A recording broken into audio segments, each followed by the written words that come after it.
Easter bun history. In Panama, traditionally, families make, buy and eat buns during Holy Week.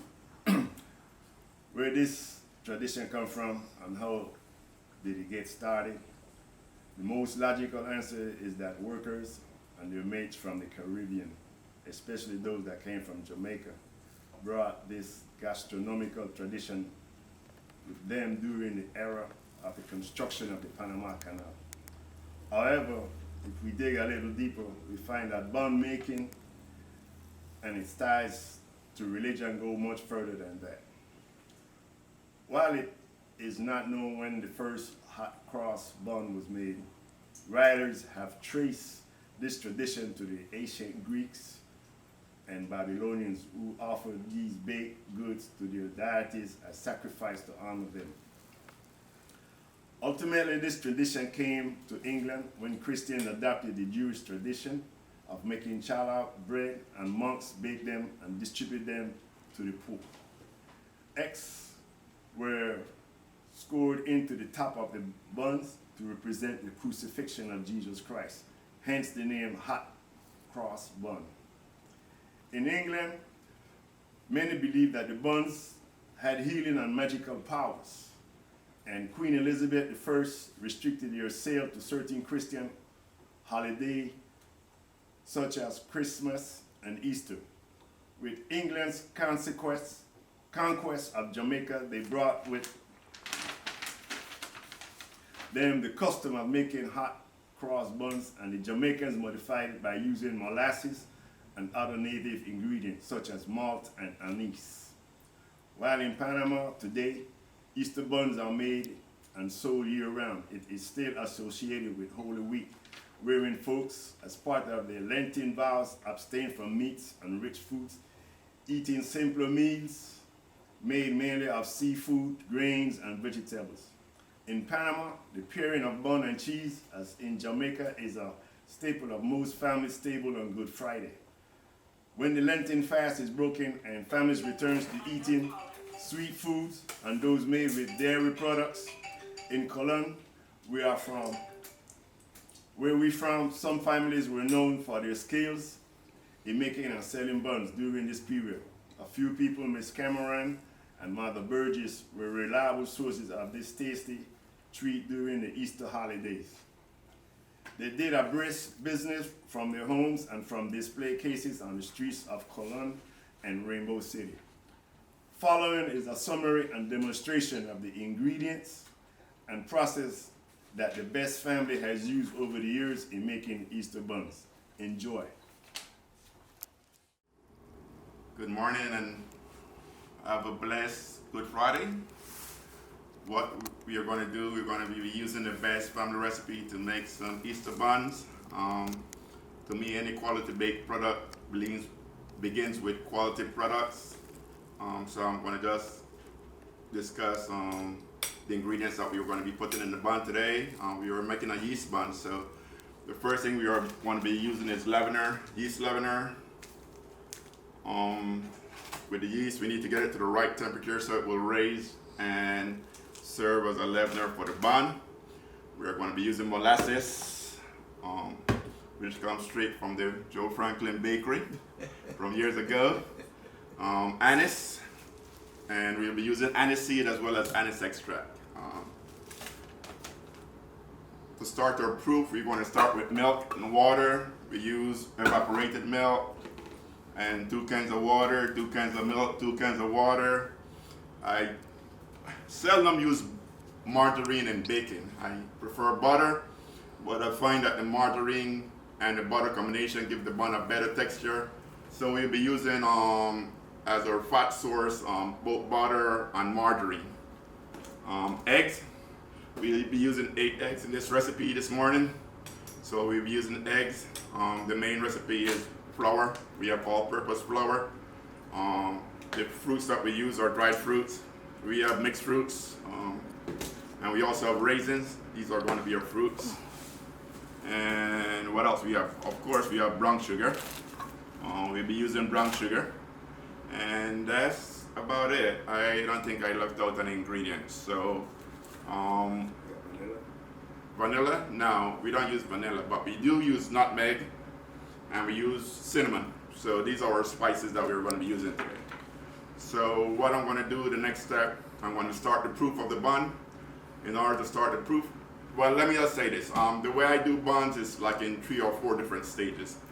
The first stage is creating the proof, which is starting with the yeast, the milk and the water and butter, making sure that raise. Once I have a good proof, I know I'm going to have a good bun. So that's going to be our next step. We're going to start with the proof. Yeah, the first step is scalding the milk and melting the butter in there. Armando is pouring in evaporated milk.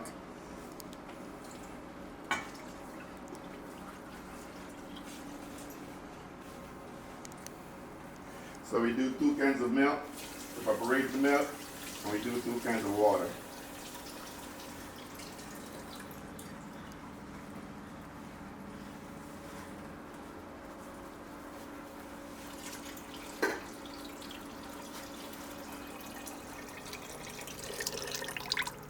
Okay. So right now we are scalding the milk. Once the milk is scalded, we'll bring the temperature down to about 120 to 130 degrees. We don't want the milk mixture to be too hot, because if it's too hot, it will kill the yeast once we join it with the yeast. So the ideal temperature for the yeast is anywhere between 120 to 130, 125 is the ideal temperature for us. So we'll shoot for that 125. We'll be using a thermometer. The yeast, we'll do the yeast separately with water. We're going to do that in a minute. And once we have the yeast and the water and the butter, we'll join that all together, and that will be the foundation for our proof. We're going to add butter to the scalding milk. We're going to put, right now we're having a blend, butter and margarine. There's a wooden spoon there, you can stir it up a little bit.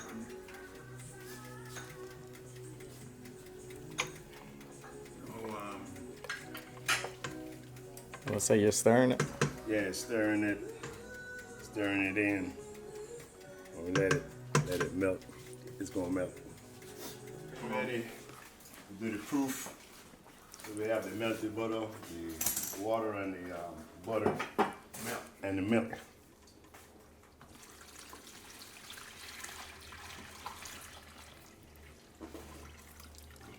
Why are you putting it in that bowl? We put it in the bowl because we're gonna add the yeast to it. And we want it to cool quicker. The larger the bowl, it cools down a little faster than to be closed.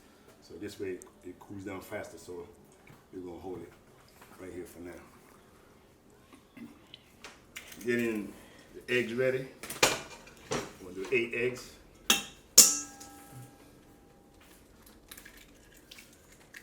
Get that ready. Take care of that.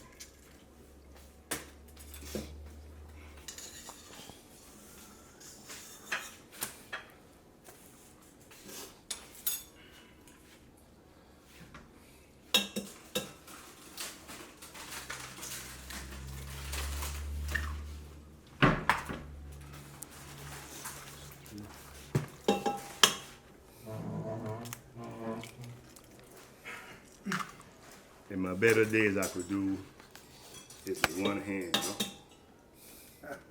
So what happened? You know, your bad days or what? My better days. As time goes by, you know, you kind of lose the touch.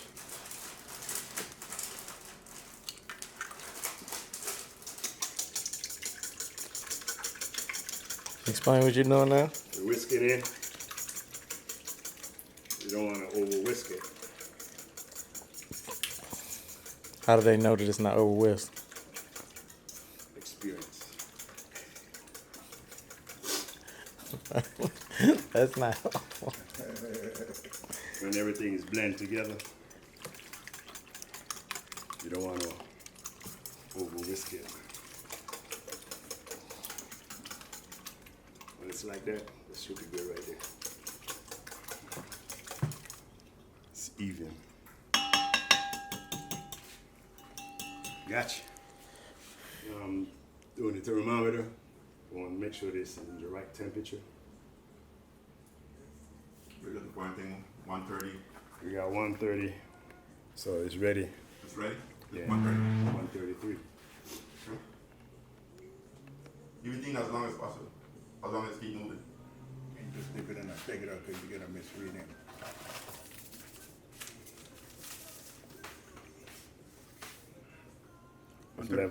It level off. Yeah. Okay, 135. Yeah. Okay, so what I'm doing here, I'm just pouring out. We are using 9 packets of yeast today, and I'm just getting the yeast ready. This is the main thing, most delicate part of this process. Making sure we get the yeast to the right temperature.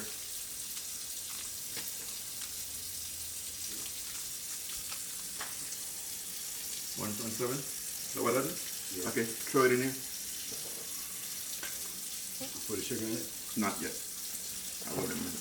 I always explain what y'all was doing. Okay, All right, so we're add doing the water Get me 2 more cups. to the yeast.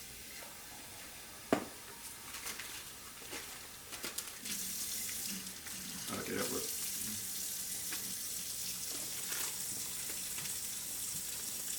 Go ahead and add your sugar, man.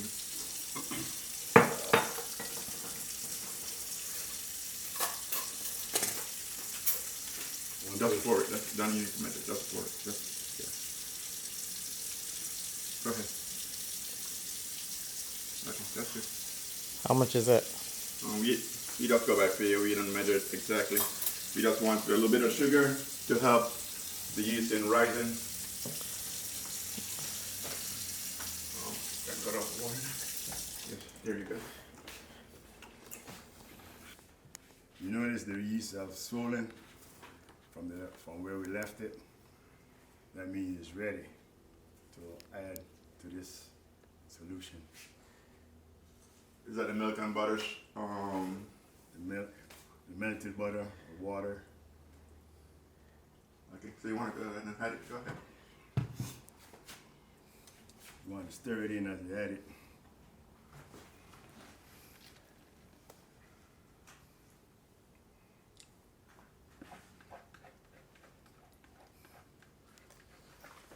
Scrape the pot, pan.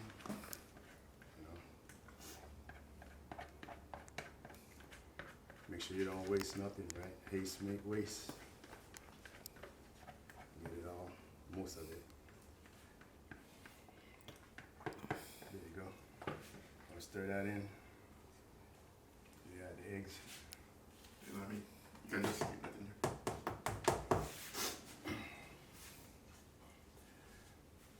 We're gonna add the eggs to this.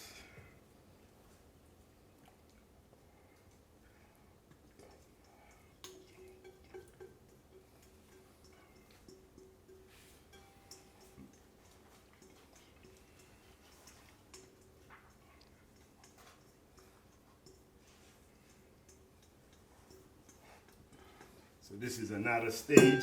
That's you want to call like complete. This is another stage. So that's your foolproof, right? Foolproof, right? Yeah. So we're gonna cover this up. No. So what we're going to do next is add several cups of flour, add the anise extract, add some more flour. We want to flour the raisins and the mixed fruit and add it there. And we want to bring it to a kneading consistency, and then we want to cover it up and leave it for about 4 or 5 hours.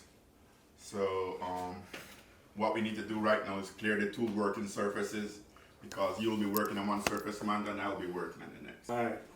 We're gonna add the anise extract. The whole thing. Yeah. Both bottles.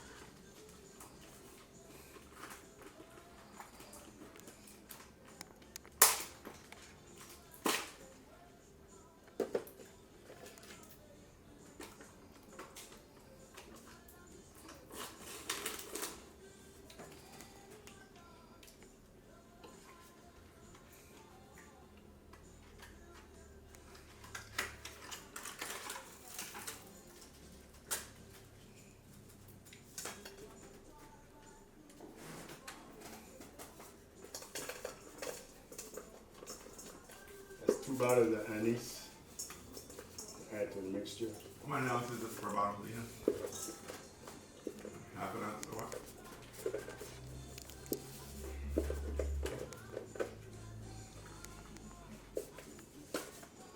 It's 1 fluid ounce, so that's 2 fluid ounce. We add some nutmeg to taste. Okay, man. Same thing with the, what is it? That was the cinnamon that you just added. Cinnamon. Ground nutmeg, same thing to taste. Okay, that's enough. That's enough. Spread evenly. So you try to get rid of the lumps. Get rid of all the lumps. So now it's look even. Like one. Get rid of all of the lumps. Right. We're gonna add. We'll add brown sugar. 32 ounce, which is 2 pounds. Add that to this.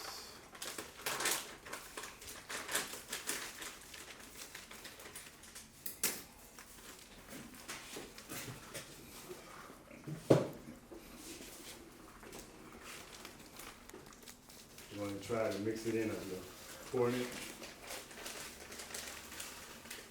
So get an even mixture.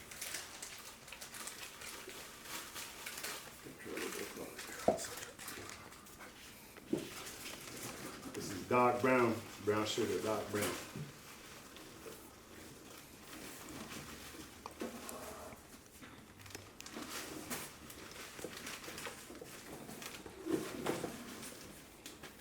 There's a process we call dreading, you know, where you put flour on the fruits, and that helps it to be distributed, stay distributed through the thing, and everything don't fall to the bottom.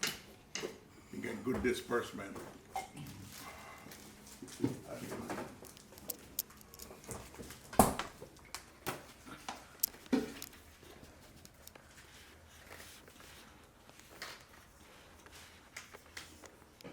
Stir it. That's what they Add call some more dredging. rum.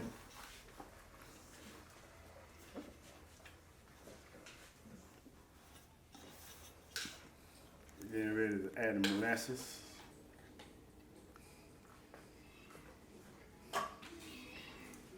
Use your scraper and get it up.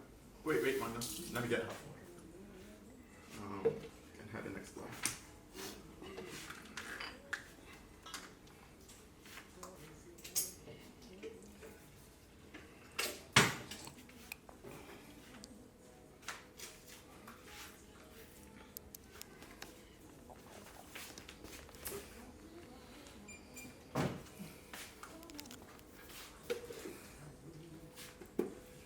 Hey Vern, Yeah.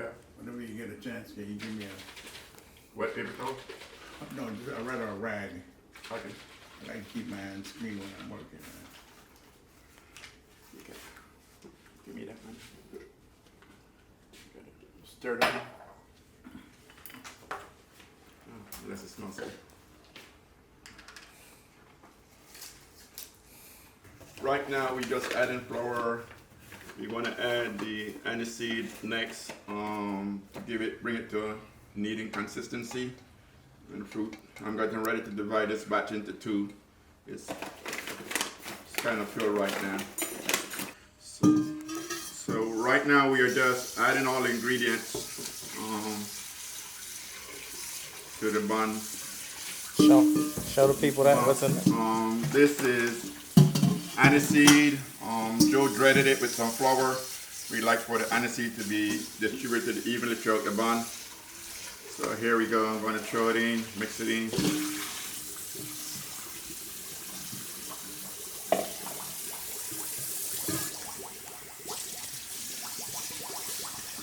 You probably see lumps here in the mixture. Don't worry about that. In a few minutes, we're going to have our anise wet deep into it. So all those lumps will disappear as we work the flour and the fruits into this mixture. At this step, we cut off that stuff you want. We're getting ready to divide this mixture into 2. And Amanda is going to have one working surface. I'll have it next, and we'll start working it. We getting ready to mix the fruits in. That's 2 cups. The fruits are being grated in flour, so again that it will. The flour. You put the raisins and the peels in the flour so that it won't, gravity won't pull it to the bottom of the pan. It would float around in the pan. That way everything will settle on the bottom because the gravity will pull it down to the bottom. So with the flour on it, it's almost like floating around in the mixture. Little trick of the trade, you know what I mean?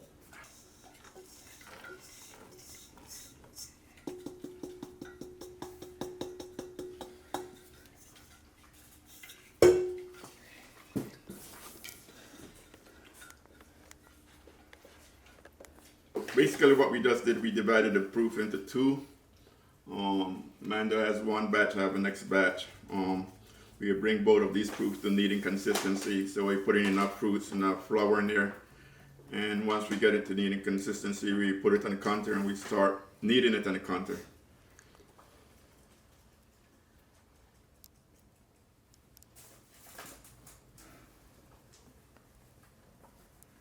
You're ready to knead the mixture into the flour. So you flour the table, Yeah, then give me the bag. Yeah, I took it for you. Just turn it over, yeah. and pour this into this.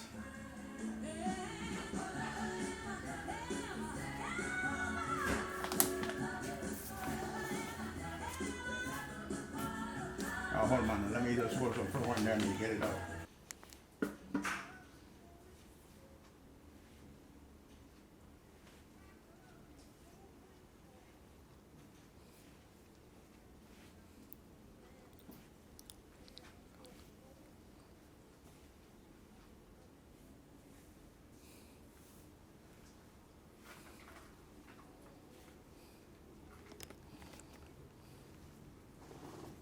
Put the flour underneath it, yeah. You're gonna need some more flour because we use the 2 buttons here.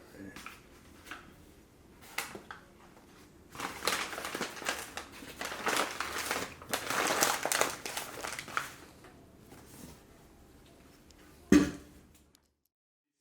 I click just some vegetable oil at the very bottom of the containers, so that the dough doesn't stick to the surface of the containers once it raises and we take it out. You want to put the 2 sets of bun into the containers. You want to cover it with wax paper. That way the bun doesn't stick to the dishcloth that we're going to put on top of it. And then we put the dishcloth on top of the wax paper. Amanda, you want to go ahead and just put it in? Mm-hmm. Doesn't matter. There you go. Press it down a little bit, man. Mm-hmm. Same thing with the next one. You want to cover this and let it rise.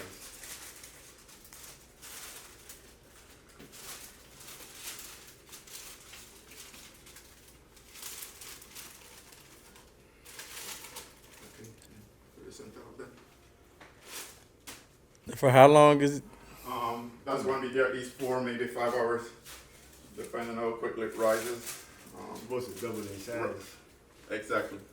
We need for it to double, at least double in size, before we punch it down. And by punching it down, we are pressing out all the carbon dioxide out of the mixture. You want another tablecloth? Oh, great. So the bun raised to a level where we can punch it down and take out all the carbon dioxide out of it. The goal is for it to at least double in size, and it has done that. So right now, the tres amigos is going to go ahead and punch this down and get all that air out of it. You guys ready? 1, 2, go. Good. Literally punch it down. Literally punch it down. Point. We're ready to start working the dough and making individual buns. You're going to bread the counter and start shaping the buns. Usually each bun will be about 1 pound. I like smaller buns, So I'll have several buns that are just a half a pound. And once we make the individual buns, we make it rise for 1 more hour, and then we stick it into the oven. Okay, good. So as you can see, all the hair is out of these buns. They're much smaller now. We got most of the air out, hopefully. We want to bread the contour and start working the buns. Okay. So what we just did, we turned the dough from the grease pan. We punched down all the carbon dioxide, all the air out of the dough. And now Armando is going to start breaking it out into individual buns. From what I see there, he has at least 4 buns in there. So you want to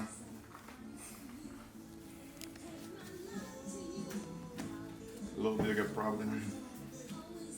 There you go. 1, that's 1. Why don't you get the 3 and then before you start working it? Yeah, all of that. That can be 2 maybe.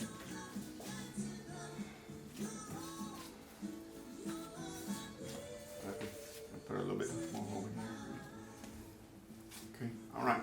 So, okay, you're good. So right there we have the makings of 4 buns. Armando's going to work that, and once we get to the point where we can start shaping it into a round or rectangular bun, we'll share that with you. Okay, so now we're making individual buns. The way I do this, in Kneading I triangulate it. I always bring the edge of the bun that's furthest from me into me.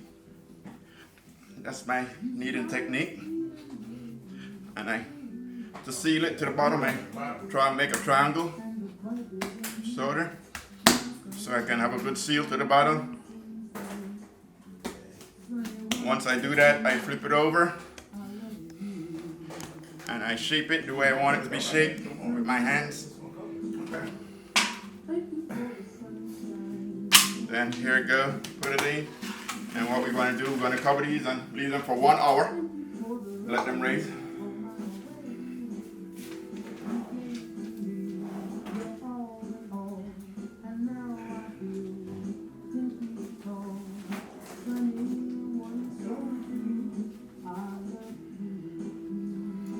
So what we're about to do is make the crosses for the buns, for the Easter buns. And like the hot cross bun where you actually score the cross into the bun and then put some icing in there. All we do here, we just put the cross on top of the bun. It's a stylized cross. It's not a typical cross. It's almost like a cancer ribbon. And the ingredients is some kind of shortening. In this case, I'm going to use margarine. You could easily use Crisco also. Cold water, a little bit of cold water, several tablespoons of cold water. I put a little sugar in there, and I put a little salt. It's just like basically making like a Bajan dumpling. Same recipe I use for my dumpling, I'm using it for the crosses. Or the bakes. Yeah, or the bakes, or the hard bakes. Yeah, true. fried bakes. Same thing there. So, Mando, you're gonna work the scene. Putting the margarine, I'm sorry. Okay, and that's good. So you wanna cut it in. You cut it in with this, just.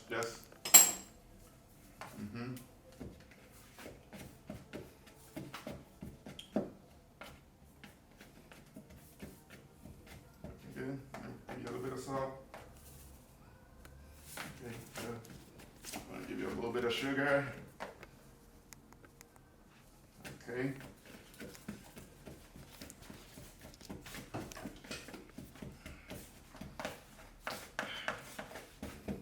And now I'm gonna, work it.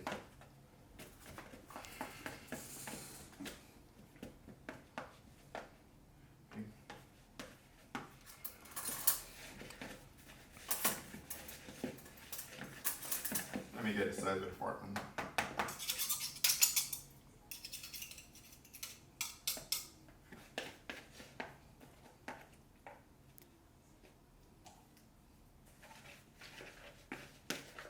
What we're doing here, we're making the crosses, just trying to get some length. Like I said, it's a stylized cross. It's not a true cross, so to speak. Once I have the proper length, I just turn it over.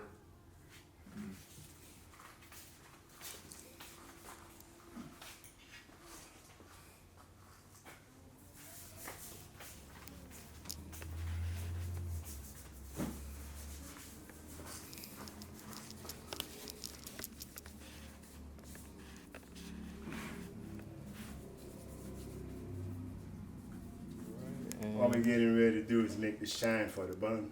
It's, you know, The syrup.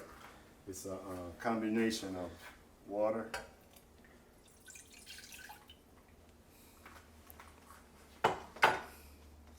some brown sugar,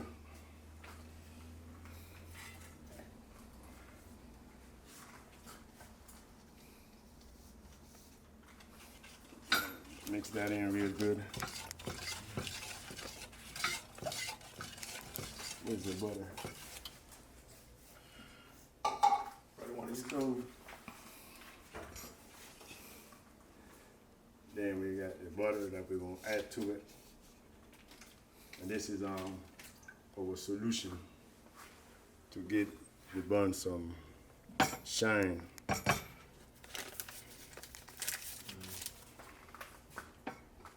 will take a little while to warm it up and melt the butter and mix it in. So it's gonna take a while, but it's good. We're gonna add some molasses to this. It's gonna be like a touch. That's our best secret. Yeah, there you go.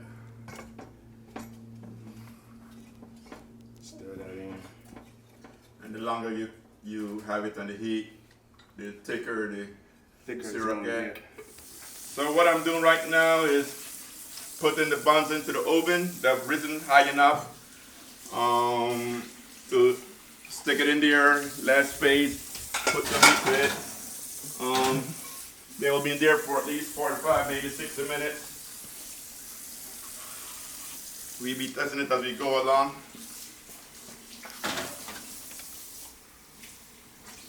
The oven is set at 350 degrees.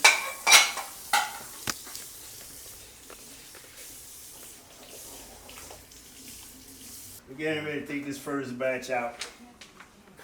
One of the way we test the bun is to flip it. And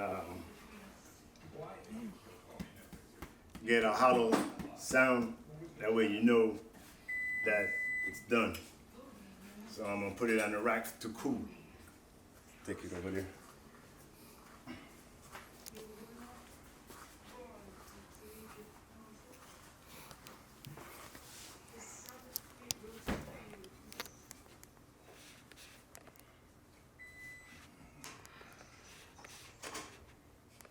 Well, we'll put in the shine on the bun. This is the mixture: melted butter, brown sugar, molasses, and water. You let that melt and then give it a nice shiny coat. When the bun is done, put on a shine on the bun. This is what you want. This is what you're looking for. That shine, finished touch. This is the finished touch of the bun.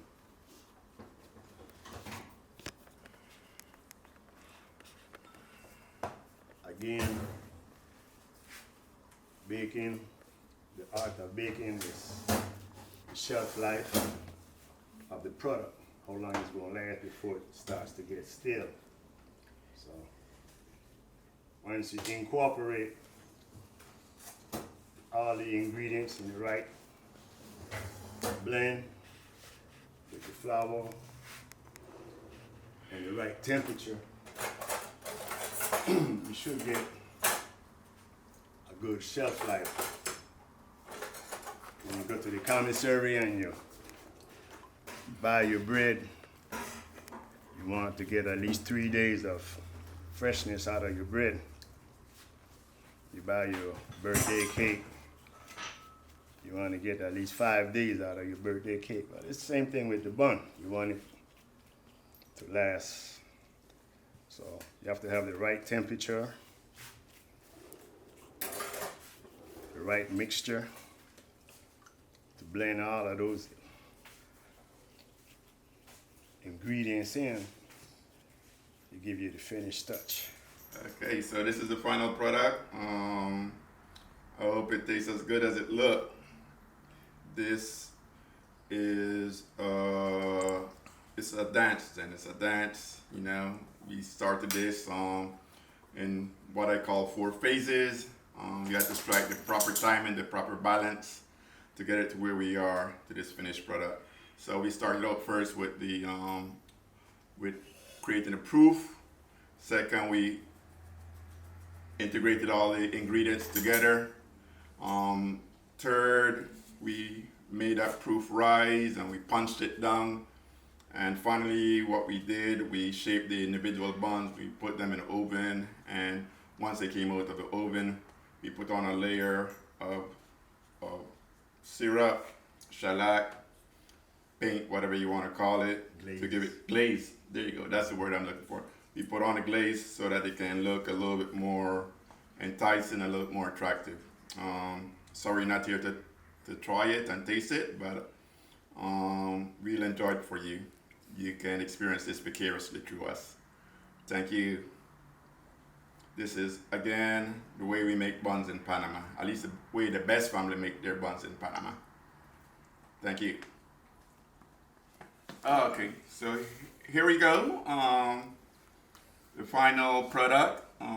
You're going to bite into it and see how good it is. Armando, you go. If you take a close look, you see how the bun squeeze in, so you know that's tender right there. So it squeeze right in, fresh.